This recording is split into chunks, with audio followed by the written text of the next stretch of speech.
MBBS in abroad. Apollo MedSkill 6 years of MBBS program will be completed in 35 lakhs only.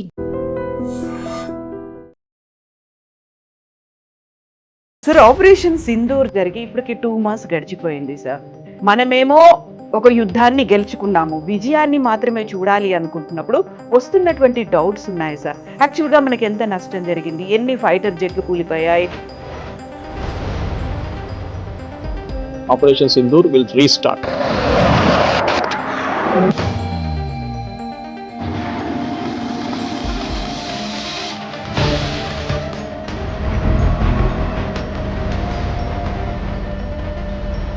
Rahul Gandhi అడిగిన statement ఎన్ని ఎకరాట్ పోయింది అనేది exactly Chinese వాళ్ళు చేసిన క్యాంపెయిన్ అంటున్నారు.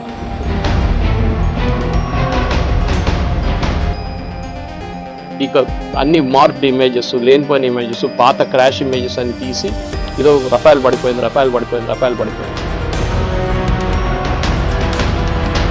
That he was asking the same information with Chinese were asking. Sir ఇప్పుడు చివరికి పాకిస్తాన్ అయినా మాకు ఎంత నష్టం జరిగింది అనేది చెప్పుకుంటోంది, భారత్ ఎందుకు చెప్పుకోవట్లేదు? ఒక పారదర్శకత అనేది ఉండాలి, ఎందుకంటే డిఫెన్స్ సిస్టమ్ మీద పెట్టేదంతా మన డబ్బే కదా, చెప్పాల్సిన అవసరం ఉంది కదా. ఒక టెర్రర్ ఆపరేషన్ జరిగింది, 4 చంపేశాం. వాళ్ళ సిగ్నల్ మాకు దొరికింది, వాళ్ళు శాటిలైట్ సిగ్నల్ యూజ్ చేశారు.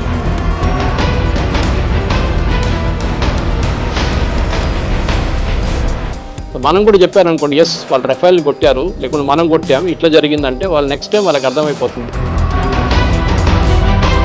సో మిలిటరీ సీక్రెట్స్ అని ఉంటుంది. పాకిస్తాన్ ఏం చెప్తున్నారు, వాళ్ళ డ్యామేజ్ జరిగింది ఏదని చెప్తున్నారు, కానీ మన వైపు ఎక్కడ?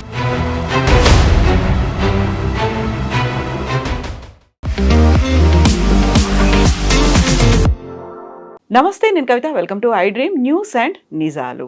ఆపరేషన్ సింధూర్ జరిగిన తర్వాత బోల్డ్ అన్ని డౌట్స్ని వెల్లడిస్తున్నాయి అటు పాకిస్తాన్, ఇటు చైనా.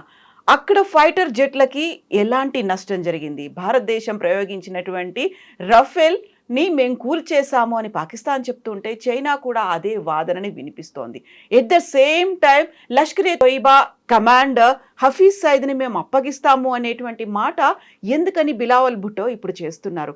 ఓవరాల్గా అటు టెర్రరిజంతో పాటుగా ఇటు ఆయుధాలు, వీటన్నిటికీ సంబంధించి ఏం జరుగుతోంది, వాటిని మనం ఎలా అర్థం చేసుకోవాలి?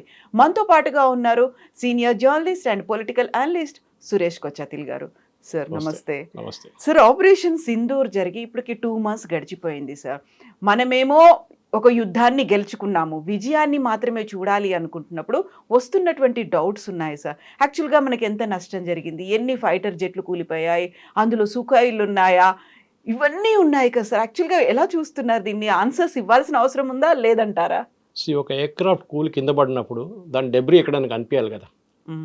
మన దగ్గర ప్రతి మనిషి దగ్గర మొబైల్ ఫోన్ ఉంది ఇండియాలో.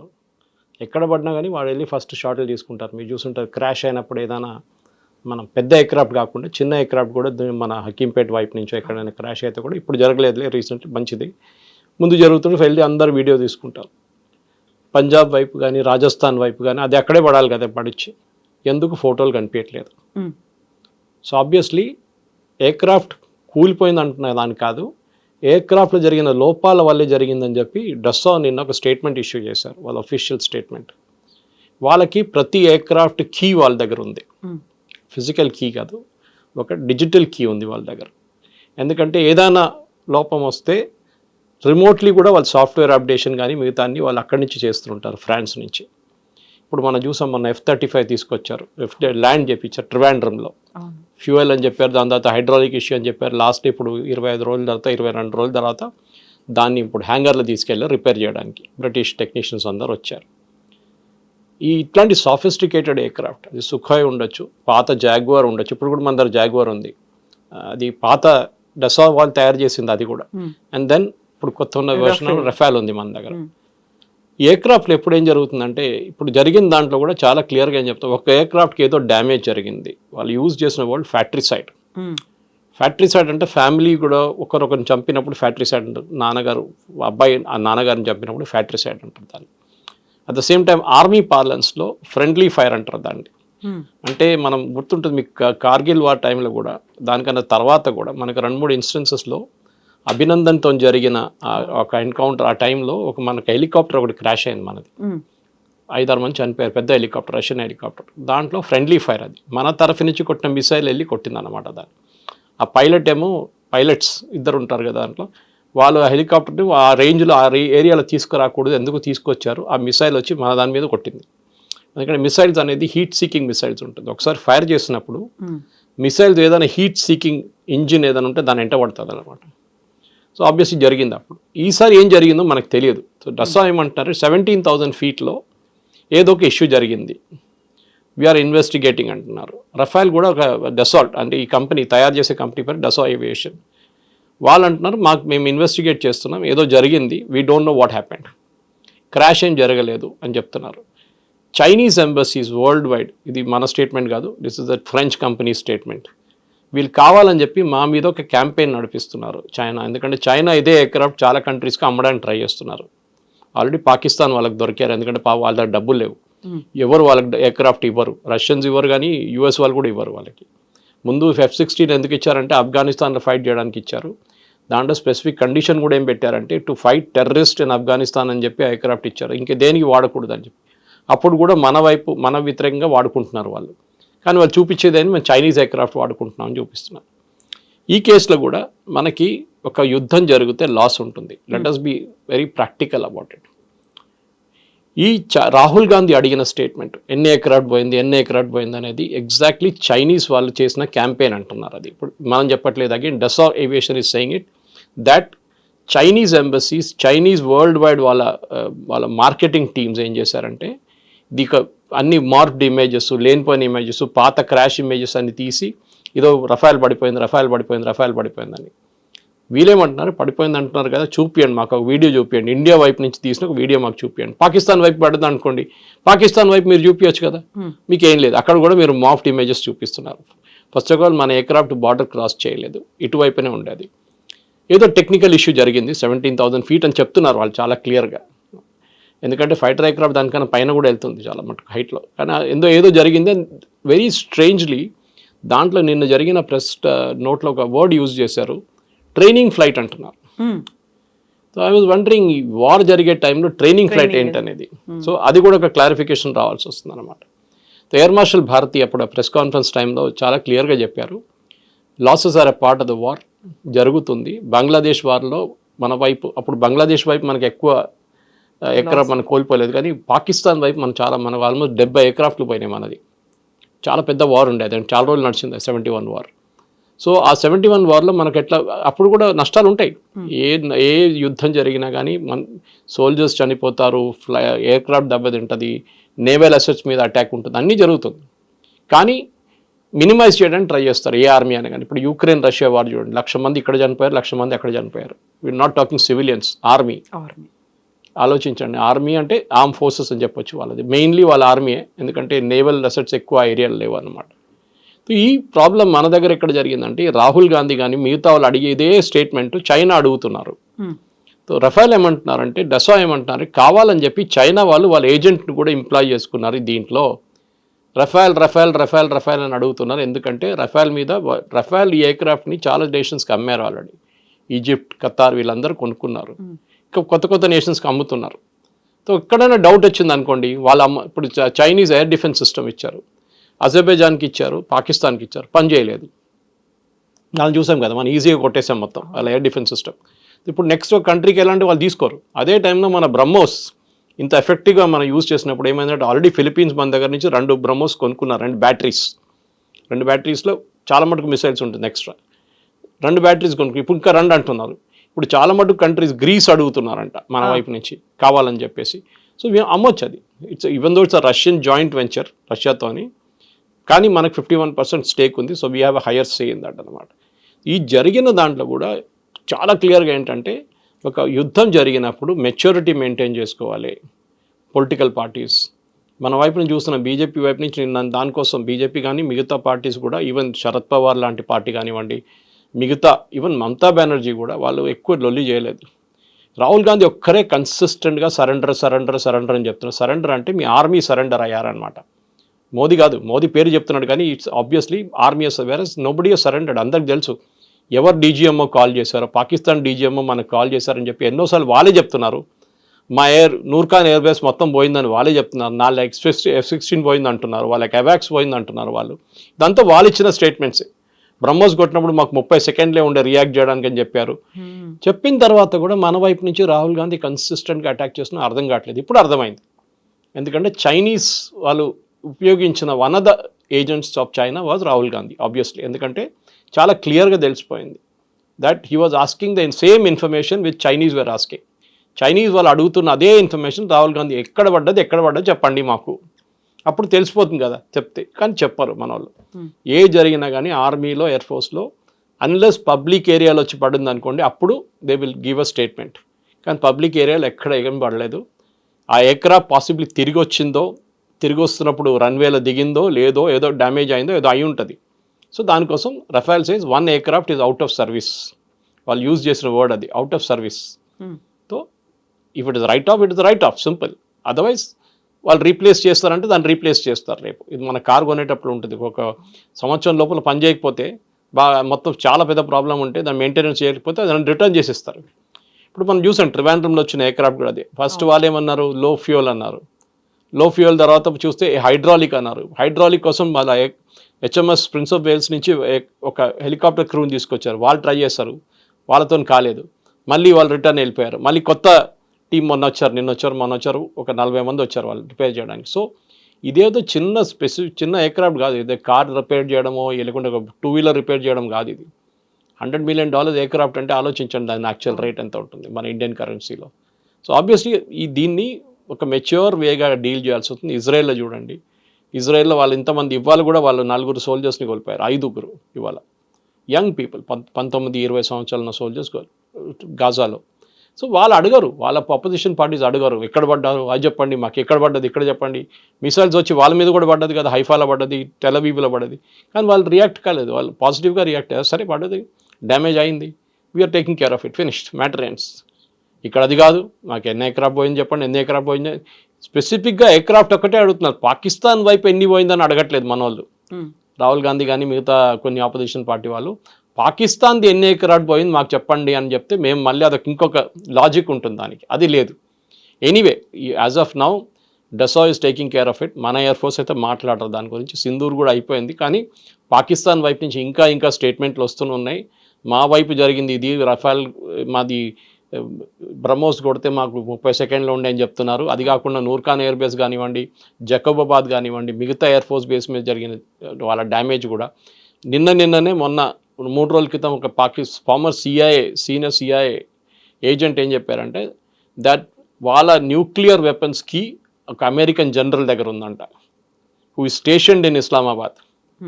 సో పాకిస్తాన్ కెనాట్ ఆపరేట్, వాళ్ళ న్యూక్లియర్ బటన్ వాళ్ళు ఆపరేట్ చేయలేరు వితౌట్ అమెరికన్ పర్మిషన్ కూడా కాదు, వాళ్ళు కీ ఆపరేట్ చేస్తేనే ఇది న్యూక్లియర్ మిసైల్స్ రిలీజ్ చేయొచ్చు. అది అమెరికా అక్కడ వచ్చి కూర్చున్నారు వాళ్ళు. ఎందుకంటే వాళ్ళకి భయం ఏంటంటే ఈ తాలిబాన్ చేట్లను లేకుంటే అల్ఖైదా చేట్లను లేకుంటే ఐసిస్ చేతిలో ఢిల్లీ పడిపోతే న్యూక్లియర్ వెపన్ రేపు వాళ్ళు తీసుకొచ్చి వాషింగ్టన్ మీద వాడేస్తారు, లేకుంటే న్యూయార్క్ మీద వాడేస్తారు. అది కాకూడదని చెప్పి చేస్తున్నారు అన్నమాట. సార్ ఇప్పుడు చివరికి పాకిస్తాన్ అయినా మాకు ఎంత నష్టం జరిగింది అనేది చెప్పుకుంటోంది, భారత్ ఎందుకు చెప్పుకోవట్లేదు? ఒక పారదర్శకత అనేది ఉండాలి, ఎందుకంటే డిఫెన్స్ సిస్టమ్ మీద పెట్టేదంతా మన డబ్బే కదా, చెప్పాల్సిన అవసరం ఉంది కదా అని. మీరు చెప్పింది రిప్లై కరెక్టే, కానీ కొన్ని దానికి సీక్రసీ మెయింటైన్ చేయాల్సి వస్తుంది. ఫర్ ఎగ్జాంపుల్ ఒక బ్యాటిల్లో, ఇవాళ జరిగిన ఒక బ్యాటిల్లో మనం ఫర్ ఎగ్జాంపుల్ ఎయిర్క్రాఫ్ట్ పక్కన పెడదాం, మనం ఒక టెర్రర్ ఆపరేషన్ జరిగింది, 4 చంపేశాం, వాళ్ళ సిగ్నల్ మాకు దొరికింది, వాళ్ళు శాటిలైట్ సిగ్నల్ యూజ్ చేశారు, మేము శాటిలైట్ ఫోన్ పట్టుకున్నామంటే నెక్స్ట్ టైం వాళ్ళు శాటిలైట్ ఫోన్ వాడరు. మనం కూడా చెప్పారనుకోండి, ఎస్ వాళ్ళు రఫేల్ని కొట్టారు లేకుంటే మనం కొట్టాము ఇట్లా జరిగిందంటే వాళ్ళు నెక్స్ట్ టైం వాళ్ళకి అర్థమైపోతుంది దీన్ని ఇట్లానే చేయాలి.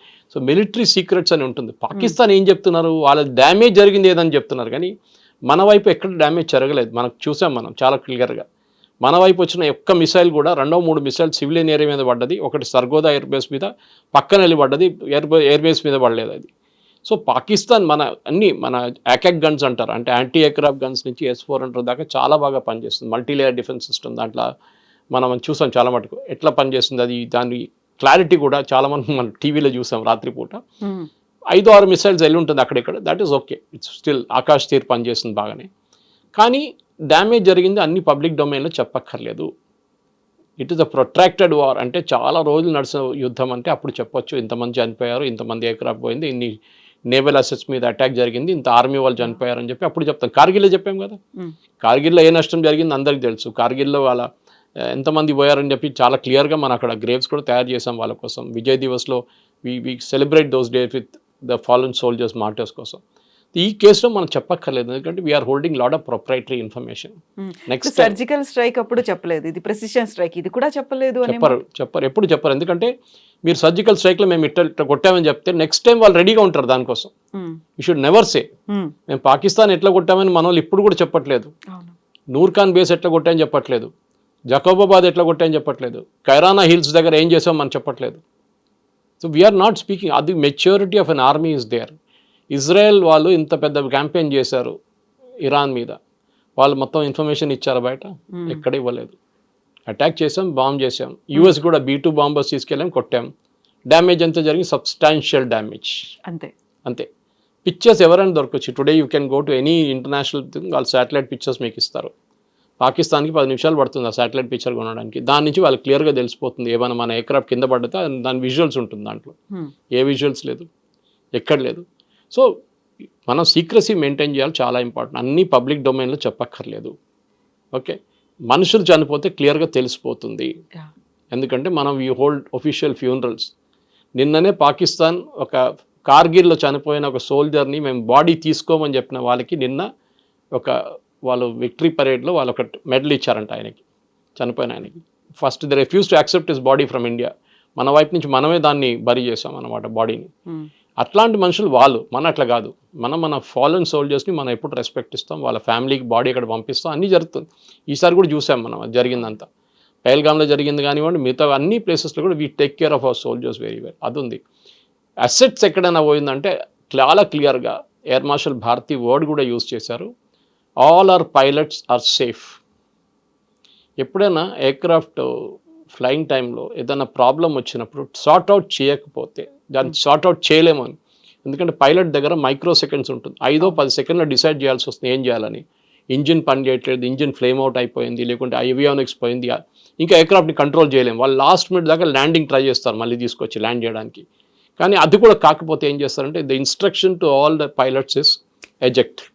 వాళ్ళ దగ్గర ఒక బటన్ ఉంటుంది, ప్రెస్ చేస్తే పైకి ఎయిర్క్రాఫ్ట్ నుంచి బయటికి వెళ్ళిపోతారు, పారాషూట్ ఓపెన్ అయితే ల్యాండ్ అయిపోతారు. ఎయిర్క్రాఫ్ట్ పోతుంది, ఎక్కడో వెళ్ళి పడిపోతుంది. అది ఎందుకు చేస్తున్నారంటే ఒక ఎయిర్ ఫోర్స్ పైలట్ని ట్రైన్ చేయడానికి మీరు 2.5-3 కోట్లు ఖర్చు పెడతారు. Your life is more valuable than the aircraft. Aircraft రేపు కొనొచ్చు, ఇంకొక పైలట్ని ట్రైన్ చేసి తీసుకురావాలంటే చాలా కష్టపడాలి.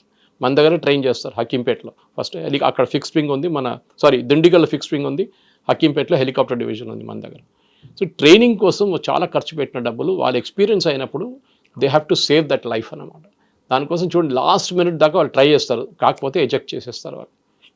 సో ఇది కూడా అంతే case. That in a war also, war సిచ్యువేషన్లో కూడా ఎయిర్క్రాఫ్ట్ని సేవ్ చేయడానికి ట్రై చేస్తారు. ఎందుకంటే చీప్ కాదు, $50 మిలియన్ $60 మిలియన్ ఒక ఎయిర్క్రాఫ్ట్. F-35 అయితే $100 మిలియన్, మనం ఇంకా కొనలేదు అది. So that is where it is. So ఒక వార్ సిచ్యువేషన్లో చెప్పిన దానికి అసలు డెసా వాళ్ళు టేక్ చేసుకున్నారు, చాలా క్లారిఫికేషన్ ఇచ్చారు.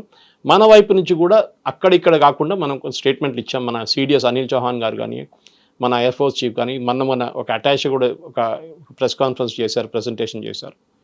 సో కానీ దాన్ని కూడా మన మీడియా ట్విస్ట్ చేస్తారన్నమాట. ఏదైనా చెప్తే మోదీ గారు ఎందుకు చెప్పలేదు, మోదీ గారు ఎందుకు మాట్లాడలేదు అని మోదీ గారు చెప్పక్కర్లేదండి. ఒక డిఫెన్స్ మినిస్టర్ ఉన్నారు, డిఫెన్స్ సర్వీసెస్ ఉన్నారు, వాళ్ళు మాట్లాడతారు ప్రొఫెషనల్గా, వాళ్ళకి తెలుసు ఇట్లా మాట్లాడాలని. సరే, ఇప్పుడు మనం డిఫెన్స్ సిస్టమ్ గురించి మాట్లాడుకున్నప్పుడు ఆబ్వియస్గా టెర్రరిజం గురించి కూడా మాట్లాడుకోవాలి. టెర్రరిస్టులు అనగానే పాకిస్తాన్ బేస్డ్గానే వాళ్ళు ఆపరేట్ చేస్తున్నారు అనుకున్నప్పుడు యుఎస్ మనకు అప్పగించినటువంటి రానా చెప్పినటువంటి మాట, ఒక ట్రస్టెడ్ పర్సన్ని నేను పాకిస్తాన్ ఆర్మీకి అన్నాడు. ముంబై టెర్రర్ అటాక్స్ కావచ్చు, గతంలో జరిగినటువంటి అన్ని ఇన్సిడెంట్లో ఆయన ప్రధానమైనటువంటి భాగస్వామియే కాదు, ఆయనే చాలా క్లియర్గా ఎక్కడెక్కడ ఎవరిని డిప్లాయ్ చేయాలి అనేది కూడా చెప్పారనేది. ఎందుకని అంత ఒక ట్రస్టెడ్ పర్సన్ని అనే ఒక మాట, పాకిస్తాన్ ఆర్మీ నన్ను చాలా నమ్మింది అని ఆయనైతే ఒక స్టేట్మెంట్ ఇచ్చాడు. అక్కడే బోల్డ్ అని క్వశ్చన్స్ కూడా ఉన్నట్టున్నాయి కదా సార్. ఆయన ముంబైలో అదే దాడులు జరిగిన టైంలో ఉన్నాడా లేడా, ఎందుకని యూఎస్కి వెళ్ళిపోయాడు, దుబాయ్కి వెళ్ళాడు, ఇలాంటివన్నీ సార్. దుబాయ్కి వెళ్ళాడని చెప్పి ఎయిర్పోర్ట్లో ఒక ఎగ్జిట్ చూపిస్తుంది ఆ టైంలో, అప్పుడు ఇన్వెస్టిగేషన్ చూపిస్తుంది. కానీ దాని తర్వాత ఆయన ఇప్పుడు ఏమంటున్నా అంటే నేను రిటర్న్ వచ్చానని చెప్తాను. మనం అందరూ అనుకున్నాం అంటే పాకిస్తాన్లో వాళ్ళ హ్యాండ్లోస్తో నువ్వు కూర్చున్నాడు అనుకున్నాం మనం. డేవిడ్ కోల్మన్ హెడ్లీ కానివ్వండి, తహవూర్ రానా కానివ్వండి, ఐడెంటిఫికేషన్లో స్పాట్స్లో ముంబైలో ఆల్మోస్ట్ 20 స్థానాలు వాళ్ళు ఫస్ట్ రెక్కీ చేసుకున్నారు. Chhatrapati Shivaji terminus, Leopold cafe Taj పక్కన ఉంటుంది, తాజ్ పక్కన ట్రైడెంట్, హబాద్ హౌస్ అంటే వీళ్ళ ఇజ్రాయలీ వాళ్ళది ఒక గెస్ట్ హౌస్ లాగా, ప్లస్ ప్రేయర్ అక్కడ చేస్తారు వాళ్ళు. అది కాకుండా మిగతా ప్లేస్లో కూడా వాళ్ళు అనలైజ్ చేసుకున్నారు ఇక్కడెక్కడ అటాక్ చేయాలని. కానీ లాస్ట్లో they నారోడ్ down to these places. Comma హాస్పిటల్కి తర్వాత వెళ్ళారు, ఇట్ వాజ్ అన్ఫార్చునేట్ థింగ్. అది ఎందుకు వెళ్ళారో ఎవరు తెలియట్లేదు క్లియర్గా. కానీ ఈ అటాక్ జరిగిన దానికి తహూర్ హుస్సేన్ రానాకి మొత్తం అన్ని ప్లేసెస్ చాలా క్లియర్గా తెలుసు. ఎందుకంటే నేను దీనికన్నా ముందు కూడా బహుశా మీ ఛానల్ మాట్లాడాను, ఇంకో ఛానల్ మాట్లాడినాను. ఆర్విఎస్ మణి గారి ఒక పుస్తకం గురించి చెప్పాను నేను, the myth of saffron terror అని చెప్పి. ఆయన అండర్ సెక్రటరీ హోమ్ ఉండే అప్పుడు 26/11 జరిగినప్పుడు. దాంట్లో చాలా క్లియర్గా ఏం చెప్పారంటే the entire attack, Pakistan coordinate చేసిన అటాక్లో భారతదేశం వైపు నుంచి కూడా చాలామంది హెల్ప్ చేశారు, మన వైపు నుంచి, ఎస్పెషలీ ముంబైలో. ఎందుకంటే మీకు ఆ రోజు సాయంత్రం వీళ్ళందరూ కోలివాడాలో దిగినప్పుడు పాకిస్తాన్ నుంచి టెర్రరిస్ట్ ఇంక్లూడింగ్ కసబ్తో ఉన్న వాళ్ళు 10-12 మంది ఉన్నారు. వాళ్ళు పెద్ద పెద్ద కిట్లు తీసుకొని దిగారు. మీరు ముంబైలో కోలివాడ నుంచి బయటకు వచ్చినప్పుడు మిమ్మల్ని అక్కడ ఉన్న ఫిషర్మెన్ వాళ్ళు అడుగుతారు మీరెవరు బాబు అని చెప్పి. ఆ రోజు ఎవరు ఏం అడగలేదు, అంటే వాళ్ళతో తోడు ఎవరో ఉన్నారు లోకల్ అసెట్. మళ్ళీ మీరు కోలివాడ నుంచి బయటకు వస్తే, if you know Mumbai very well, ఆ టైంలో ఊబర్ లేదు, ఓలా లేదు, ట్యాక్సీలు దొరకవు మీకు. ఈవినింగ్ 5-5:30 టైంలో వాళ్ళందరికీ ట్యాక్సీలు, డిఫరెంట్ లొకేషన్కి ట్యాక్సీలు రెడీగా ఉండే. ఇండియన్ కరెన్సీ అఫ్కోర్స్ తెచ్చుకుంటూ ఉంటారు వాళ్ళే. ఇదంతా ఎవరు చేయించారంటే న్యాచురల్లీ లోకల్ అసిస్టెన్స్ తీసుకున్నారు. తాజ్ మహల్ హోటల్ బయట ఒక ఛాయ్ అమ్మేటోడు ఒక మనిషి ఉండే, ఛాయ్ పానీపూరి అదంతా అమ్మేటో మనిషి ఒక బండి ఉంటుండే ఎప్పుడు. ఆ రోజు రాత్రి తర్వాత ఆ బండి కనిపించలేదు, బండి లేడు, మనిషి లేడు, ఎక్కడ పోయింది తెలియదు. ఎందుకంటే ఈ ఎంటైర్ థింగ్ ఎంక్వైరీ ఎక్కడ జరగలేదు. You will be surprised that ఇంత పెద్ద ఘటన జరిగిన తర్వాత కూడా భారతదేశం తరఫు రైట్ నుంచి ఒక ఎంక్వైరీ జరగలేదు. వీళ్ళేమో రాహుల్ గాంధీ అంటున్నారు పెహల్గామ్ ఎంక్వైరీ కావాలని చెప్పి. Intelligence failure. దీనికన్నా పెద్ద ఇంటెలిజెన్స్ ఫెయిలియర్ ఏముందండి? ఆ బోట్ పాకిస్తాన్ నుంచి దిగినప్పుడు మన కోస్ట్ గార్డ్ ట్రాక్ చేసుకున్నారు ఆ బోట్, మీకు తెలుసు బహుశా స్టోరీ అది. అండ్ వాళ్ళు ఇండియన్ కోస్ట్కి దాగానే ఇంకొక బోట్ని తీసుకొని దాని నుంచి వాళ్ళు ఇండియాకి వచ్చారు. ఇదంతా మన వాళ్ళు కోస్ట్ గార్డ్ అబ్జర్వ్ చేశారు. అప్పుడు చిదంబరం గారు పార్లమెంట్లో ఇచ్చిన రిప్లై ఉంది అది, yes we were tracking that boat అని చెప్పి. నేను చెప్పట్లేదు, చిదంబరం గారు చెప్పారు పార్లమెంట్లో, డిసెంబర్లో చెప్పారు అది. కానీ ద లాంగ్ స్టోరీ షార్ట్ ఏంటంటే బేసిక్లీ తహూర్ హుస్సేన్ రానా ఈ చెప్పిన మాటకి పాకిస్తాన్ ఇప్పుడు కూడా నిరాకరిస్తారు. వాళ్ళు చెప్పారు మాకేం కనెక్షన్ లేదని చెప్తారు, వాళ్ళు డెఫినెట్గా చెప్తారు. ఏ దొంగ చెప్తారండి నేను దొంగతనం చేశారని చెప్పాడు. ఇప్పుడు పోలీసు వాళ్ళకి అది కొడితే అప్పుడు ఆడు చెప్తాడు నేను దొంగతనం చేశానని చెప్పి. ఇది అదే సంగతి అనమాట. ఇప్పుడు ఈ కన్ఫెషన్ ఇచ్చేశారు, అయిపోయింది. దీని తర్వాత ఏంటి నెక్స్ట్? పాకిస్తాన్ని can we hold them accountable ఇన్ని సంవత్సరాల తర్వాత? చేయాలంటే అప్పుడే చేయాలండే. We should have gone to international court of justice. లేకుంటే మన వైపు నుంచి కూడా ఒక ట్రయల్ కండక్ట్ చేసి పాకిస్తాన్లో ఉన్న ఈ హ్యాండ్లర్స్, అఫ్కోర్స్ మన అందరికీ తెలుసు, లష్కర్ తోయిబా కానివ్వండి, జైషే మహమ్మద్ కానివ్వండి, వీళ్ళు చేపించిన వాళ్ళ మీద చర్యలు చేపియాలండే. చేయలేదు, అప్పుడున్న కాంగ్రెస్ గవర్నమెంట్ చేయలేదు. తహూర్ హుస్సేన్ రానాని కూడా యుఎస్ పట్టుకున్నారు, మనం పట్టుకోలేదు. యుఎస్ పట్టుకున్న తర్వాత అది కూడా ఒక వీసా వైలేషన్ మీద పట్టుకున్నారు. ఓకే, ఆ టైంలోనే వీళ్ళకి డౌట్ వచ్చింది. ఎందుకంటే యుఎస్లో కస్టమ్స్ వాళ్ళు కూడా అబ్జర్వ్ చేస్తున్నారు ఇమిగ్రేషన్, వీళ్ళు ఫ్రీక్వెంట్లీ పాకిస్తాన్కి వెళ్తున్నారు వస్తున్నారు, ఎందుకు అని చెప్పి డౌట్ వచ్చి అప్పుడు అరెస్ట్ చేసిన మంచి అప్పుడు జరిగిందనమాట అరెస్ట్. దాని తర్వాత ఆయన బెయిల్ రిలీజ్ చేశారు, మళ్ళీ అరెస్ట్ చేశారు ఇంకొక కేసులో. దాని తర్వాత అక్కడి నుంచి మన ఎక్స్ట్రడిషన్ ప్రొసీడింగ్స్ పెట్టాం. మోదీ గవర్నమెంట్ వచ్చిన తర్వాత మనం మన ఇంటర్పోల్ అరెస్ట్ వారెంట్ పెట్టాం. దాన్ని బట్టి చాలా పెద్ద లీగల్ బ్యాటిల్ తర్వాత దొరికారు. మన అందరికీ స్టోరీ తెలుసు అనమాట. కానీ రానా చెప్పిన అదే స్టోరీని కొరాబరేట్ చేయాలంటే చాలా క్లియర్గా పాకిస్తాన్లో ఉన్న ఐఎస్ఐ ఏజెంట్లు, అంటే ఐఎస్ఐ అంటే పాకిస్తాన్ ఆర్మీని, అది లష్కర్ తోయిబా, జైషే మహమ్మద్ అంతా ఫ్రంట్ ఎండ్ వీళ్ళు. ఇన్ఫ్యాక్ట్ మీరు ఈ ఆపరేషన్ సింధూర్ జరిగినప్పుడు కూడా మీరు చూసుంటారు, ఒక ఫ్యూనరల్ జరిగింది, స్టేట్ ఫ్యూనరల్. 3 టెర్రరిస్ట్కి పాకిస్తాన్ ఫ్లాగ్ డ్రేప్ చేశారు. పాకిస్తాన్ ఆర్మీ సీనియర్ ఆఫీసర్స్ వచ్చి సెల్యూట్ కొట్టారు. పాకిస్తాన్ సోల్జర్స్ ఆ బాడీని క్యారీ చేశారు. మీరు టెర్రరిస్ట్ ఉన్నప్పుడు మీరు ఎందుకు చేస్తున్నారండి పాకిస్తాన్ ఆర్మీ? పాకిస్తాన్లో ఏం చేశారంటే ఐఎస్ఐ వాళ్ళు డెప్యుటేషన్ వెళ్తారు టెర్రరిస్ట్ గ్రూప్స్కి. సో మీ మేజర్ కానివ్వండి, కర్నల్ లెవెల్ కానివ్వండి, ఈవెన్ సోల్జర్ జవాన్ లెవెల్లో వాళ్ళని డెప్యూట్ చేస్తారు టు ట్రైన్ దెమ్. వాళ్ళు ఈ స్ట్రైక్లో చనిపోయారు. ఆ మస్జిద్ లోపల వాళ్ళు కూడా ఉన్నారు ఆ రోజు కొట్టినప్పుడు, మనం కొట్టినప్పుడు. సో న్యాచురల్లీ వాళ్ళ సోల్జర్స్ చనిపోయినప్పుడు వాళ్ళు టెర్రరిస్ట్ అని చెప్పి పక్కన పడేయలేరు కదా, they have to show that respect. So they did it. It's mean open admission అనమాట. మీరు అడిగిన ప్రశ్నకి ఐఎస్ఐ కనెక్షన్ ఉందంటే yes, here is the proof. Sponsor చేస్తున్నారు. ఇప్పుడు వాళ్ళు రిటర్న్ ఇస్తారని చెప్పి బిలావల్ భుట్టో చెప్తున్నారు. అది పాత కథ, అది ఏం జరగదు ఎప్పుడు. ఎందుకంటే ఫస్ట్ ఆఫ్ ఆల్ దావూద్ ఉన్నారంటే దావూద్ లేడు పాకిస్తాన్లో, దుబాయ్లో ఉన్నాడు. మళ్ళీ అంటాడు చనిపోయింది అంటారు, మళ్ళీ దావూద్ ఎక్కడ కనిపిస్తారు మళ్ళీ. ఇదంతా అందరికి తెలిసిన స్టోరీ. అది పాకిస్తాన్ FATF లిస్ట్ నుంచి బయటకు వచ్చారు ఇప్పుడే, గ్రే లిస్ట్ నుంచి, ఫైనాన్షియల్ టాస్క్ ఫోర్స్ నుంచి. దట్ ఈస్ టెర్రరిజం స్పాన్సర్ చేస్తున్న నేషన్గా. మనం ఆ ప్రెషర్ ఎప్పుడు పెట్టుకుంటూ రావాలి. మీరు చూస్తుంటారు పెహల్గాం తర్వాత ఇవాళ దాకా ఒక మేజర్ అటాక్ జరిగిందండి జమ్మూ కాశ్మీర్లో. ఎందుకు మనం అడగాల్సింది. బికాస్ ఇండియా ఏం వార్నింగ్ ఇచ్చారంటే నెక్స్ట్ టైం ఒక అటాక్ జరిగితే మా సెక్యూరిటీ ఫోర్సెస్ మీదో లేకుండా మా సివిలియన్స్ మీద నడుస్తుంది, మేము పాజ్ బటన్ ప్రెస్ చేసి మళ్ళీ ప్లే చేసేస్తాం ఇంకోసారి. Operation Sindoor will restart. We have not cease fire పెట్టగానే ఆపరేషన్ సింధూర్ ఆపలేదు. We will start the war again. పాకిస్తాన్కి అదొక భయం ఉంది ఇప్పుడు. దట్ ఇదైనా ఇక్కడ వెళ్ళి ఇవ్వడానికి కొడితే మా మీద వస్తుంది కదరా బాబు అని చెప్పి వాళ్ళు ఇప్పుడు వీళ్ళ మీద కంట్రోల్ ట్రై చేస్తున్నారు. దానికోసం Bilawal Bhutto statement that we will hand over him అని చెప్పి. ఎవరిని పాసిఫై చేయడానికి అంటారు, ఎవరిని సాటిస్ఫై చేయడానికి? They know better and we know better అది కాదు అనే మాట.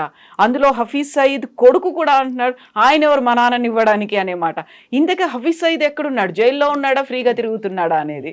ఇది ఏంటంటే పాకిస్తాన్ ఆర్మీ, పాకిస్తాన్లో రెండే నడుస్తుందండి, Allah and army, religion and army. Civilian అడ్మినిస్ట్రేషన్కి అక్కడ ఏఎస్ఏ లేదు. సో బిలావల్ భుట్టో కాదు, షహబాజ్ షరీఫ్ చెప్పినా కానీ టెర్రరిస్ట్ వారిని ఓవర్ రూల్ చేస్తారు వాళ్ళు. మీరు చూసుంటారు మొన్న కూడా ట్రంప్ లంచ్కి పిలిపించింది షహబాజ్ షరీఫ్ని కాదు, వాషింగ్టన్లో వైట్ హౌస్లో అసీం మునీర్ని పిలిపించారు. They know it. Even cease fire talks నడుస్తున్నప్పుడు కూడా యుఎస్ వైపు నుంచి వాళ్ళ సీనియర్ లీడర్స్ మాట్లాడుతున్నప్పుడు, అది వైస్ ప్రెసిడెంట్ వ్యాన్స్ అయితే మాట్లాడలేదు కానీ డిఫెన్స్ సెక్రటరీ ఎవరైనా మాట్లాడుంటారు, వాళ్ళు మాట్లాడినప్పుడు కూడా అసీం మునీర్తో మాట్లాడారు. వాళ్ళకి తెలుసు పాకిస్తాన్లో ఎవరు నడిపిస్తారు గవర్నమెంట్ అనేది. సో మీరు అడిగిన ప్రశ్నకి ఇదే, దట్ వీళ్ళకి అథారిటీ లేదు, పాకిస్తాన్ ఆర్మీ నడిపిస్తున్నారు.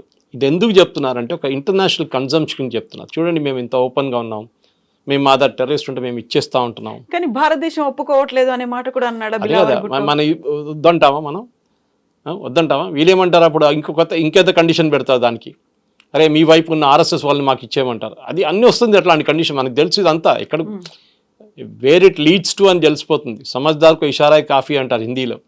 అదే చాలా క్లియర్గా తెలిసిపోతుంది. ఇప్పుడు టెర్రరిస్ట్ అనగానే మీ వైపు కూడా టెర్రరిస్ట్ ఉంది కదా, RSS వాళ్ళు ఉన్నారు కదా, BHP వాళ్ళు ఉన్నారు కదా, బజరంగ్ వాళ్ళని మాకు అప్పగించండి, వాళ్ళు పాకిస్తాన్లో బలూచిస్తాన్లో బాంబు వేస్తున్నారు, మాకు అదే అప్పగించండి అని చెప్తారు. అప్పుడు ఏం చెప్తారు మనం? అప్పుడు ఓరాపు అంటాం మనం, మనకు పని లేదు మీరు పెట్టుకోండి కావాలంటే మేము చూసుకుంటాం అని పని తర్వాత అని చెప్పేసి. ఇజ్రాయెల్ అదే చేస్తున్నారు కదా, టార్గెటెడ్ హిట్టింగ్. ఎక్కడైనా కానీ వాళ్ళు ఎవరు ఉన్నా కానీ, ఇరానియన్స్ కానివ్వండి, హమాస్ కానివ్వండి, హెజ్బుల్లా కానీ కొడతాడు వాటిని. మనం కూడా అదే నేర్చుకోవాలి, అదే పాలసీ మనం కూడా ఫాలో చేయాలి. ఈ సర్జికల్ స్ట్రైక్స్ కానీ, దాని తర్వాత ఫస్ట్ అటాక్ జరిగిన 7వ తారీఖు 8వ తారీఖు, that is 7th night 8th morning జరిగిన అటాక్లో సేమ్ పాలసీ ఫాలో చేయాల్సిందే. అది తహవూర్ రానాకు ఇచ్చిన అడ్మిషన్తో మనకి ఇంకా స్ట్రెంగ్త్ అయింది. మన ఇది ఇంటర్నేషనల్ ప్రాసిక్యూషన్ ఇప్పుడు చేయలేము, చాలా లేట్ అయిపోయింది, ప్రూఫ్స్ అన్ని పోయినాయి మొత్తం. కానీ వీ కెన్ మెయింటైన్ FATF లిస్ట్లో పాకిస్తాన్ని మళ్ళీ తీసుకురావాలి, గ్రే లిస్ట్లో తీసుకొచ్చేద్దాం ఫస్ట్. గ్రే లిస్ట్లోనే వాళ్ళకి చాలా ప్రాబ్లం రాబోతుంది అనమాట. సో ఇవన్నీ ఇప్పుడు మీరు చెప్పినట్టుగా ఎలా ఎస్టాబ్లిష్ చేస్తారు సార్? ఎస్ నేను ఒక ట్రస్టెడ్ పర్సన్ని అని చెప్పాడు రానా, అయితే దాన్ని ఎస్టాబ్లిష్ చేయడానికి ఆల్రెడీ అన్నీ వాష్అవుట్ అయిపోయాయి, అక్కడ ఏవీ లేవు, అక్కడ విట్నెస్ లేవు, అసలు ఏవీ లేనప్పుడు ఎలా ఎస్టాబ్లిష్ అవుతుంది? మారల్ విక్టరీ అండి, అంతే. మనందరికి తెలుసు రానాను తీసుకొచ్చి మనం ఒక కండిషన్ పెట్టారు US కోర్టు, రానాని డెత్ సెంటెన్స్ ఇవ్వకూడదు అని చెప్పేసి. అది వీళ్ళందరూ హ్యూమన్ రైట్స్ వాళ్ళు చేస్తారు. ఈవెన్ UK కోర్ట్స్ అదే చెప్తారు, విజయ్ మాల్యాను పంపించమంటే మీకు అక్కడ జైల్లో టాయిలెట్లు బాగలేవంట, జైల్లో పడుకోవడానికి కింద పంపిస్తే వీళ్ళకి AC ఇవ్వట్లేదంట అని చెప్పి, దోమలు ఉన్నాయని చెప్పి పంపించట్లేదు అక్కడి నుంచి, UK నుంచి. ఇది కూడా అంతే సంగతి. కానీ రానా మన దగ్గర చనిపోయేదాకా జైల్లోనే ఉంటాడు, బయటికి రాడు ఎట్లయినా. కానీ ఆయన ఇచ్చిన ఇన్ఫర్మేషన్ మనకి పబ్లిక్ కన్జంప్షన్ మీలాంటూ నాలాంటూ చెప్పేది 2% బయట చెప్తారు జరిగిందని, మిగతా అంతా వాళ్ళ దగ్గర ఉంటుంది డీటెయిల్స్. ఏంది, ఎవరు, ఎట్లా, ఏం చేయించారు, ఏ ఆర్మీ. అప్పుడున్న army officers, Pakistan army officers ఉండరు, చనిపోయి ఉంటారు చాలామంది, ఇప్పుడు దాకా తెలియదు, రిటైర్ అయితే అయిపోయి ఉంటారు 100%. సో జరిగిన దానికి పర్వేజ్ ముషరఫా లేకుంటే ఇంకెవరైనా రెస్పాన్సిబుల్ అంటే then we have to take care of that ఆ టైంలో. కానీ ఇట్స్ టూ లేట్. కానీ ఒక మారల్ విక్టరీ లాగా that we have established, yes Pakistan did it అని అందరికి తెలుసు. మీరు చెప్పినట్లు అందరికీ తెలుసు పాకిస్తాన్ చేయించారా, ISI చేయించారని. కానీ వీ కుడ్ ప్రూవ్. ఆ టైంలో మనం ప్రెషర్ పెడితే, మన్మోహన్ సింగ్ టైంలో ప్రెషర్ పెడితే డెఫినెట్గా they would have been result. కానీ మన్మోహన్ సింగ్ గారు ఆ టైంలో అగ్రీ చేయలేదు. ఈవెన్ బాంబింగ్ కోసం అప్పుడున్న ఎయిర్ ఫోర్స్ చీఫ్ చెప్పారు, గుర్తుంటుంది, రీసెంట్లీ కూడా ఆయన చెప్పారు, we are ready with a plan to bomb Pakistan, మనం చేసినట్లే ఈసారి చేసినట్లనే. కానీ మన్మోహన్ సింగ్ గారు వద్దని చెప్పారు, ఇట్లా అగ్రవేట్ ద సిచ్యువేషన్, ఇంకా సిచ్యువేషన్ ఇంకా స్పాయిల్ అయిపోతుంది, వద్దని చెప్పేసి ఆపేశారు. ఆలోచించాను. సో ఇప్పుడు మసూద్ అజర్ ఎక్కడున్నారు, సఫీద్ ఎక్కడున్నారు అనేది, హఫీజ్ సయీద్ ఎక్కడున్నారు? అందరు పాకిస్తాన్లోనే ఉన్నారు. వాళ్ళ ఫ్యామిలీ మొత్తం చనిపోయారు కదా ఆఫీస్, అంటే వాళ్ళ ఫ్యామిలీని ఇడిచేసి ఎక్కడనే వెళ్తారా? వాళ్ళు పాకిస్తాన్ ఆర్మీ ప్రొటెక్షన్లో ఉంటారు ఇప్పుడు, ఎస్పెషలీ ఐఎస్ఐ ప్రొటెక్షన్లో, ఆర్మీ కూడా కాదు, ఐఎస్ఐ ప్రొటెక్షన్లో ఉంటారు వాళ్ళు. వాళ్ళని సెక్యూర్ ప్లేస్లో పెట్టుకుంటారు వాళ్ళు పాకిస్తాన్లో, ఆబ్వియస్లీ. ఎందుకంటే ఒకటి వాళ్ళు బయట కనిపించకూడదు, కనిపిస్తే దెన్ ఇట్స్ అడ్మిషన్ దట్ వీళ్ళు ఇక్కడే ఉన్నారని చెప్పేసి. సో వాళ్ళ సన్ ఇన్లా కానివ్వండి, వాళ్ళు పంపించి వాళ్ళ మీటింగ్లన్నీ అడ్రస్ చేస్తున్నారు. ఇప్పుడు వాళ్ళ కొడుకు చెప్పారు కదా, మా నాన్న పంపించి వీరెవరు రా నాయన అని చెప్పేసి, అది సేమ్ కండిషన్. సో ఆబ్వియస్లీ కొడుకు అక్కడ ఉంటే నాన్న కూడా అక్కడ ఉన్నాడు ఇక్కడ పక్కన అని చెప్పేసి. కానీ బయట వెళ్ళొద్దు ఇప్పుడు ఈ సిచ్యువేషన్లో. బయట వెళ్తే మళ్ళీ ఒకటైతే మిమ్మల్ని ఇండియాలో ఏదైనా డ్రోన్ పెట్టి చంపేస్తారు, లేకుంటే ఇది జరుగుతుంది, దట్ పబ్లిక్కి చెప్తారు. ఇంటర్నేషనల్ చూడండి అక్కడే ఉన్నాడు, ఇది terrorist and designated terrorist. It is not India designated terrorist, UN designated terrorist. అది చాలా పెద్ద డిఫరెన్స్ అన్నమాట. సో బయట కనిపిస్తే Pakistan is obligated to arrest him. కానీ ఎప్పుడు చెప్తారు లోకంలో ఒక సేయింగ్ ఉంది ఇంగ్లీష్లో, one man's terrorist and other man's freedom fighter అని. వీళ్ళేమని చెప్తే మొన్న కూడా అసీం మునీర్ ఏం చెప్తారు, పాకిస్తాన్ కశ్మీర్లో ఉన్న ఫ్రీడమ్ ఫైటర్స్ని సపోర్ట్ చేస్తారు, అంటే టెర్రరిస్ట్ని సపోర్ట్ చేస్తారు ఇండైరెక్ట్గా. This is a common language. మనం ఒక మాట మనం మర్చిపోకూడదండి, ఇది లైఫ్ లాంగ్ జరుగుతూనే ఉంటుంది మనకి. ఈ ప్రాబ్లం ఎక్కడ పోదు. ఇంటెన్సిటీ తగ్గింది, ముందుకన్నా చూడండి మీరు, ఇంటెన్సిటీ లేదు, అంత ఇంటెన్సిటీ లేదు. 90s ఎర్లీ 2000 ఆ ప్రాబ్లం ఇప్పుడు లేదు. కానీ టెర్రరిస్ట్ అటాక్ ఉంటుంది. మనం కూడా ఇజ్రాయెల్ లాగా దీంతో బతకాల్సింది మనం నేర్చుకోవాల్సి వస్తుంది. కానీ ఒకటి, మన మీద దాడి జరిగితే 10 సార్లు ఇంట్రెస్ట్తో సహా కొట్టాలి వాళ్ళు. సో ఇప్పుడు ఇజ్రాయిల్ అంటే లేటెస్ట్ టెక్నాలజీని డెవలప్ చేసుకుంది, అక్కడ ఐరన్ డోమ్ని డెవలప్ చేసుకుంది, వాళ్ళకి కావాల్సినటువంటి అన్ని లేటెస్ట్ టెక్నాలజీ, డిఫెన్స్ సిస్టమ్ అంతా ఉంది. అలాంటి టెక్నాలజీ, అలాంటి డిఫెన్స్ సిస్టమ్ మన దగ్గర ఇండిజినియస్ టెక్నాలజీ అండ్ బయట నుంచి కూడా పెట్టుకోవాలి అంటే we have to give more budget కదా, చాలా ఎక్కువ 50,000 crores ఇచ్చారండి. దిస్ మిడ్ బడ్జెట్లో 50,000 crores అట్లీస్ట్ జూలైలో ఇచ్చారు. మనకున్న అడ్వాన్స్ డిఫెన్స్ సిస్టమ్ పనిచేస్తుంది, చాలా బాగా పనిచేస్తుంది, మనం చూసాం. కానీ we should not rest on hour laurels అంటారు ఇంగ్లీష్లో. ఏదో మనం ఈసారి గెలిచేసాం అయిపోయిందని కాదు. చైనా వాళ్ళు కాన్స్టెంట్గా, తుర్కీ వాళ్ళు కాన్స్టెంట్గా వాళ్ళు ఏదో పాకిస్తాన్కి వెపన్స్ ఇస్తుంటారు. మొన్న కూడా ఆర్మీ వాళ్ళు ఒక బ్రీఫింగ్లో చెప్పారు చాలా క్లియర్గా, దట్ చైనా ఇచ్చిన రియల్ టైమ్ ఇంటెలిజెన్స్, ఎందుకంటే పాకిస్తాన్ దగ్గర శాటిలైట్ లేదు, చైనా ఇచ్చిన ఇంటెలిజెన్స్తో పాకిస్తాన్ పనిచేశారు ఈ యుద్ధంలో, ఆపరేషన్ సింధూర్లో. అంటే చైనా వాళ్ళు కూడా పాకిస్తాన్లో కూర్చొని చేపించారని అని చాలా క్లియర్ అడ్మిషన్. టుర్కీ వాళ్ళిద్దరు చనిపోయారని చెప్తున్నారు మన బాంబింగ్లో. వాళ్ళ డ్రోన్స్ అని సెటప్ చేసి పాకిస్తాన్కి ఇచ్చారంట. ఎందుకంటే ఈ యుద్ధం జరిగే 5-6 రోజుల తర్వాత, పహల్గామ్ అటాక్ జరిగిన తర్వాత 5 పెద్ద టర్కిష్ ఆర్మీ ప్లేన్స్ వచ్చి దిగింది ఇస్లామాబాద్లో. ఆబ్వియస్లీ డ్రోన్ తీసుకొచ్చి ఉంటారు వాళ్ళు. ప్రొడక్షన్ ఫెసిలిటీ కూడా పెట్టేస్తారు పాకిస్తాన్ కావాలంటే. సో మనం ఇప్పుడు 2 front వార్ అంటాం మనం. ఇప్పుడు ఒకవైపు చైనా, ఒకవైపు పాకిస్తాన్ కాదు, ఇప్పుడు మనకు 3 front, 4 front, 5 front వార్ వస్తుంది. ఇండైరెక్ట్గా తుర్కీ, ఇండైరెక్ట్గా చైనా, వీళ్ళందరూ మన మీద దాడి చేస్తున్నారు. సో మనం కూడా రెడీ ఉండాలి. దానికోసం మనం ఏం చేయాలి, వాళ్ళ ఎనిమీ ఎవరు ఉన్నారో వాళ్ళని హెల్ప్ చేయాలి. సో మన ఈ కేసులో అర్మీనియాని హెల్ప్ చేస్తున్నాం. అజర్బైజాన్తో వాళ్ళకి గొడవ ఉంది. నకోర్నా ఖరాబాగ్ ఏరియాలో ఒక పెద్ద, మన లాగానే పాకిస్తాన్ ఆర్మీ ఇండియా కొట్టుకుంటున్నట్టు కశ్మీర్ ఏరియాలో వాళ్ళ దగ్గర ఒక నకోర్నా ఖరాబాగ్ అనే ఏరియా ఉంది. Armenia is a Christian country and Azerbaijan is Islamic country. So మనం అర్మీనియాని హెల్ప్ చేస్తున్నాం, ఇప్పుడు కాదు ముందు నుంచి చేస్తున్నాం.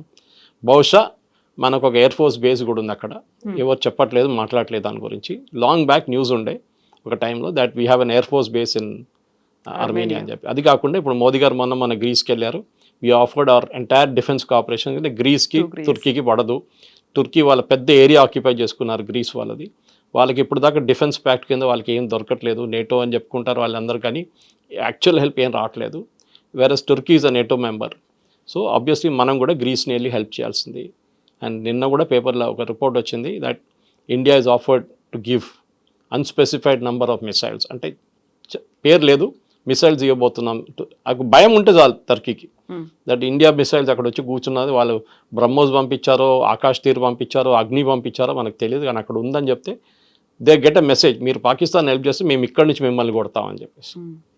సో మనకి ఇక్కడ శత్రు దేశాలు అలా మెల్లిమెల్లిగా పెరిగిపోతున్నాయి, +1 అన్నట్టుగా యాడ్ ఆన్ అయిపోతున్నప్పుడు మన ప్రధానమంత్రి ఏంటి ఒక చిన్న చిన్న దేశాలకు వెళ్తున్నాడు, ఘనా వెళ్ళారు, ఇటు ట్రినిడాడ్ టొబాగోకి వెళ్ళారు, ఒకేసారి 5 దేశాలు కంటిన్యూ చేసుకొని వచ్చేసారు.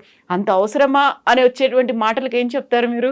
ఒక్కొక్క దేశంలో మీరు అనలైజ్ చేస్తే గానా కానివ్వండి, ఇప్పుడు లోకంలో అన్నిటికంటే ఎక్కువ ఏ దేశమైనా కానీ ఈవెన్ ట్రంప్ రేర్ ఎర్త్స్ గురించి చూస్తున్నారు. రేర్ ఎర్త్స్ అంటే మినరల్స్, లిథియం ఉండొచ్చు, మిగతా మెటల్స్ ఉండొచ్చు. మన దగ్గర మోనోజైట్ శాండ్స్ ఒకటి ఉంది కేరళ వైపు, దాని నుంచి మనం యురేనియం కూడా ప్రొడ్యూస్ చేస్తాం. ఇప్పుడు అన్నిటికంటే పెద్ద ప్రాబ్లం ఏమొస్తుందంటే నెక్స్ట్ 6 నెలలకి మ్యాగ్నెట్స్ లేవు మన దగ్గర. మ్యాగ్నెట్స్ అనేది ఎలక్ట్రానిక్ ఐటమ్స్లో మన కెమెరాలు ఉండొచ్చు, మన సిస్టమ్స్ ఉండొచ్చు, వెహికల్స్ ఉండొచ్చు, దీంట్లో చిన్న చిన్న మ్యాగ్నెట్స్ యూస్ చేస్తారు. ఇది మొత్తం కంట్రోల్ చైనా చేతిలో ఉండే ఇప్పుడు దాకా. మనం ఇన్వెస్ట్ చేయలేదు దాని మీద, మనం దాన్ని పట్టించుకోలేదు అసలు. చైనా పంపిస్తున్నాడు కదా అక్కడ తీసుకుందాం, మన ఎందుకు పెట్టాలి ఫ్యాక్టరీ అని చెప్పి ఇప్పుడు చైనా వాళ్ళు బంద్ చేసేసారు. మీరు చూడండి నెక్స్ట్ 6 months మీకు కార్లు దొరకవు, వెయిటింగ్ లిస్ట్ పెరుగుతుంది. కోవిడ్ టైంలో మనకు చిప్స్ ఇవ్వటం రాలేదనుకోండి, కొరియా నుంచి చిప్స్ రాలేదు ఆ టైంలో, మనకు ప్రాబ్లం వచ్చింది. సో మోదీ గారు ఈ దేశాలకు వెళ్ళి వాళ్ళతో టైఅప్ చేసుకుంటున్నారు. వాళ్ళ దగ్గర ఈ న్యాచురల్ రిసోర్సెస్ ఉంది, కానీ వాళ్ళు తవ్వి తీయడానికి వాళ్ళ దగ్గర డబ్బులు లేవు. సో వీఆర్ ఆఫరింగ్ మనీ, అదంతా బయటికి రాదు, అదంతా అగ్రిమెంట్లో వాళ్ళు సైన్ చేసుకున్నారు, విచ్ ఇస్ నాట్ డిస్క్లోజ్డ్. ఎక్కడైనా గానా కానివ్వండి, జాంబియా కానివ్వండి, బ్రెజిల్ కానివ్వండి, అర్జెంటీనా, ఎవ్రీ ప్లేస్ మోదీ గారు వెళ్ళిన ప్లేస్లో న్యాచురల్ రిసోర్సెస్ చాలా ఉన్నాయి. వాళ్ళకి డబ్బులు కావాలి, వీ విల్ గివ్ 50 million లేకుండా 100 million ఇచ్చి ఒక జాయింట్ వెంచర్ కంపెనీ పెట్టి మనం అక్కడి నుంచి we will dig it out. దానికోసం వెళ్తున్నాం. మనం అనుకుంటే చిన్న చిన్న ట్రినిడాడ్ అండ్ టొబాగో ఎందుకు, చాలా క్రూషియల్ రిసోర్సెస్ ఉన్నాయి ఈ ప్లేసెస్లో అన్నింటిలో. So we have to ensure మనం దీన్ని డెఫినెట్గా గయానా లాగా లాంటి దానికి అని చెప్పాము, గుర్తుంటుందా మీకు? అండమాన్స్ దగ్గర గయానా లాగా ఆయిల్ ఫీల్డ్స్ అని చెప్పాము. అవును. So why did you go to Guyana, why did you go to Trinidad and Tobago? ఒక పెద్ద ఇండియన్ కమ్యూనిటీ ఉందనుకోండి, అది వాళ్ళ ప్రైమ్ మినిస్టర్ కూడా ఒక ఇండియనే, అంటే ఎక్స్పాట్రీ, అంటే నెక్స్ట్ జనరేషన్ ఇండియన్ అన్నమాట, 3rd generation. కానీ ఇప్పుడున్న ప్రధానమంత్రి కానీ ప్రెసిడెంట్ కానీ, నాట్ జస్ట్ మోదీ గారు, ఎవరైనా కానీ ఇంటర్నేషనల్ విజిట్స్కి వెళ్తున్నప్పుడు వాళ్ళ కంట్రీ దగ్గర ఉన్న ప్రోడక్ట్స్ని అమ్మడానికి ట్రై చేస్తారు. ఒకటి అక్కడి నుంచి ఏం తెప్పించుకోవాలని అది చూస్తారన్నమాట. ఇప్పుడున్న పరిస్థితుల్లో మన దగ్గర ఎక్కువ న్యాచురల్ డిపాజిట్స్ ఉన్నది ఒకటి మన వైపు, కాశ్మీర్ వైపు, లదాఖ్లో ఉంది ఒకటి, అది ఇంకా ప్రాస్పెక్ట్ చేయలేదు, ఆ టైం పడుతుంది దానికి. రెడీమేడ్గా ఉన్నది ఈ కంట్రీస్ దగ్గర ఉంది, కానీ వాళ్ళ దగ్గర టెక్నాలజీ లేదు ఒకటి, నెక్స్ట్ వాళ్ళ దగ్గర ఈ తవ్వి బయటికి తీయడానికి ఉన్న డబ్బులు లేవు వాళ్ళ దగ్గర, మైనింగ్ అండ్ మినరల్ కోసం నాకు చేయాలి. మీరు యుఎస్ కూడా చూసుంటారు, యుఎస్ యుక్రెయిన్తో ఏం డీల్ చేసుకున్నారు, అదే కదా. ఇప్పుడు రష్యా ఇండియాకి ఆఫర్ చేస్తున్నారు, ఇప్పుడు రష్యా ఆఫర్ చేస్తున్నారంట ఇండియాకి, మీరు తీసుకోండి మా దగ్గర రేర్ ఎర్త్స్ ఉంది మీరు తీసుకెళ్ళండి అని చెప్పేసి. Rare earths will be the next biggest battle, ఎందుకంటే మీకు నెక్స్ట్ ఎలక్ట్రిక్ వెహికల్స్ కానివ్వండి, మిగతా అన్ని టెక్నాలజీస్లో నెక్స్ట్ జనరేషన్. ఇప్పుడు మన ఎట్లా దీనికన్నా ముందు యురేనియం కొట్టుకున్నాము, ఇప్పుడు దాని బదులు uranium is already available in plenty ఇప్పుడు మీకు చాలా కంట్రీస్లోనే.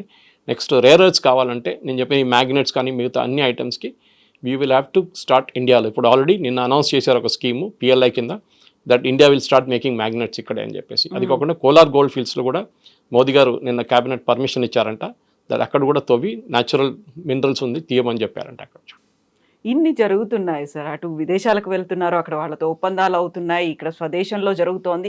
ఇన్ని అయినప్పటికీ కూడా మోదీ ఎప్పుడూ మాట్లాడరు, ఏం జరుగుతుందో బయటికి వివరాలు చెప్పరు. ప్రతిపక్షాలు ఇంత అడిగినప్పటికి కూడా ఓపెన్ అవ్వరు. వాళ్ళకి ఏం చెప్తారు? ఇలాంటి విమర్శలు బోల్డ్ అని ఉన్నాయి. ఏం చెప్పక్కర్లేదండి, అన్నీ చెప్పక్కర్లేదు, సైలెంట్గా పనిచేయండి. Your work will speak for it self అంటారు ఇంగ్లీష్లో. మీరు ఏం చెప్తున్నారో అది ఆ పని నడుస్తుంది అనమాట. మోదీ గారు ఏదో ఒక రోజు రిటైర్ అయిన తర్వాత ఒక పుస్తకం రాస్తారు, అప్పుడు దీంట్లో అన్నీ వస్తుంది అనమాట. ఒకటి మనం గుర్తుపెట్టుకోవాలి, మోదీ గారు ప్రధానమంత్రిగా స్వేరింగ్ ఇన్ చేసినప్పుడు, అది ఏ ముఖ్యమంత్రి చేసినా కానీ మంత్రి చేసినా కానీ ఒక వర్డ్ యూజ్ చేస్తారు, that I will not convey this information to any person or persons under మీ. అది ఇది నేను చేస్తున్నది అన్నీ నేను బయట చెప్పక్కర్లేదు. ఒక ప్రెస్ కాన్ఫరెన్స్ ఉంటుంది, గానాలో ప్రెస్ కాన్ఫరెన్స్ ఉండే, మిగతా ప్లేస్లో ప్రెస్ కాన్ఫరెన్స్ ఉండే, అన్నీ ఉండే కదా. ప్రెస్ కాన్ఫరెన్స్కి ఏం ప్రాబ్లం లేకుండా అక్కడ మోదీ గారు ఎప్పుడు ప్రెస్ కాన్ఫరెన్స్ అడ్రస్ చేయాలంటే భారతదేశంలో చేయరు, కానీ బయట వెళ్ళి చేస్తారు. ఆ రోజు కూడా అడ్రస్ గానాలో అడ్రస్ చేశారు, ట్రినిడాడ్ అండ్ టొబాగోలో ఇండియన్ కమ్యూనిటీని అడ్రస్ చేశారు, వాళ్ళకి అన్ని ప్లేసెస్ చేస్తున్నారు. ఒప్పందం ఏం పెట్టాం, 10 ఒప్పందాలు చేశారు. జయశంకర్ గారు 5, గడ్కరీ గారు 2, పీయూష్ గోయల్ గారు 3, నిర్మలా సీతారామన్ గారు 2, ఇట్లా అందరూ సైన్ చేసుకుంటారు అగ్రిమెంట్లు. సో అగ్రిమెంట్స్ ఆర్ సైన్, కానీ కొన్ని అగ్రిమెంట్స్ పేపర్లో బయట కనిపించదు, ఎందుకంటే ట్రంప్ పక్కన కూర్చున్నారు, చూస్తున్నారు మీరు ఏం తీసుకుంటున్నారు, ఎక్కడ గురించి ఏం గుంజుకుంటున్నారు. ఇప్పుడు చూస్తున్నాం కదా, మన ఇండియా కూడా రష్యా నుంచి ఆయిల్ కొనకూడదు అంటున్నారు. మనం ఎప్పుడు 40% మన ఆయిల్ రష్యా దగ్గర నుంచి వస్తుంది మనకి. ముందు మనం వెస్ట్ ఏషియా నుంచి తీసుకుంటుండే, సౌదీ అరేబియా కానీ ఇరాన్ కానీ, అక్కడి నుంచి మనం ఆయిల్ తీసుకుంటే ఇరాక్ నుంచి, కువైత్ నుంచి. ఇప్పుడు అది కాకుండా we are now buying oil from Russia 40%. ఎందుకంటే మనకి $60 పర్ బ్యారెల్కి ఇస్తున్నారు, ఒకసారి 50కి ఇస్తున్నారు పర్ బ్యారెల్ రష్యా. ఇంకా రష్యా మీద అంత కంప్లీట్ బ్యాన్ పెట్టేశారు యూఎస్. కానీ మనం కొంటున్నాం. ట్రంప్ ఏమో నేను మొత్తం బ్లాక్ లిస్ట్ చేస్తే చేసుకోని చెప్పారు మోదీ గారు.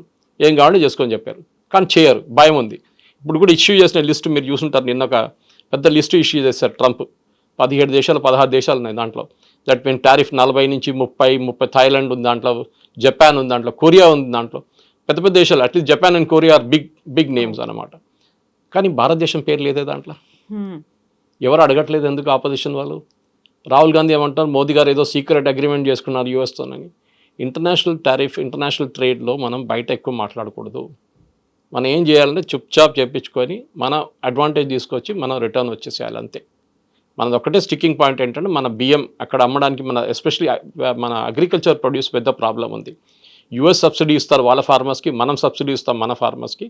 ఇది రెండు మ్యాచ్ కావట్లేదని చెప్పి యూఎస్ గొడవ చేస్తున్నారు. So we will to find a way out. మనం యూఎస్ నుంచి బియ్యం కొనక్కర్లేదు, వాళ్ళు ఇచ్చిన బియ్యం కూడా ఎవరు కొన్నారు ఇక్కడ. వాళ్ళు ఇంకేమైనా ప్రోడక్ట్స్ పంపిస్తే ఇక్కడ కొంటారు మార్కెట్లో. రేట్ ఎక్కువ ఉంటే ఎవరు కొనరు, మనకు అందరూ తెలిసిన స్టోరీ అది అన్నమాట. సో వీ విల్ వెయిట్, చూద్దాం ఏమైతుంది. పీయూష్ గోయల్ గారు వెళ్ళారు, నెగోషియేట్ చేశారు. లాస్ట్లో వాళ్ళకి విసుకొచ్చేసింది అమెరికన్స్కి. పీయూష్ గోయల్ వద్దు మాకు అని చెప్పారంట. ఈయన చాలా టఫ్ నెగోషియేటర్, ఆయన chartered accountant first of all. ఈయన వద్దు మేము ఇంకెవరైనా పంపి అంటే మోదీ గారు చెప్పారంటే ఇంకెవరు లేరు, ఆయన వస్తారని చెప్పారు. ఆయన వస్తారు, ఆయనే నెగోషియేట్ చేస్తారు మీతో, ఆయన అక్కడ కూర్చొని నెగోషియేట్ చేస్తున్నారు ఇప్పుడు. So we will wait. దానికోసం ఈ లిస్ట్లో ఆగస్ట్ 1 నుంచి ఉన్న లిస్ట్లో భారతదేశం లేదు. బ్రిక్స్ మీద ఏదో పెట్టారు 10% అని, అది ట్రిపికల్ ట్రంప్ బ్లఫ్, అది ఏం జరగదు. అది thank you so much sir. బోల్డ్ అనే విషయాలు మాట్లాడుకున్నాం, ఇంకా చాలా ఉన్నాయి. Will talk next week. Thank you so much. Thank you very much. నిజంగా ప్రస్తుతం ఉన్నటువంటి సమాజం దేనికి ప్రయారిటీ ఇస్తుంది? ఆర్థిక సంబంధాల చుట్టూ మాత్రమే తిరుగుతోంది. మళ్ళీ ఎన్నికలంగానే చాలా విరక్తి కలుగుతాను. మంచి అనిపిస్తుంది కదా, లేడీస్ కూడా ఛాలెంజింగ్ జాబ్స్ చేసినప్పుడు చాలా బాగుంటది. ట్రాఫిక్ అసిస్టెంట్స్ గా నియమించిన ట్రాన్స్జెండర్స్ అందరితో సాల్యూట్ చేయించుకుంటున్నారు. ఫుడ్ డెలివరీ ఇవ్వటానికి వెళ్ళినటువంటి డెలివరీ బాయ్ అనిల్ పై కళ్ళ ముందు పెళ్ళండి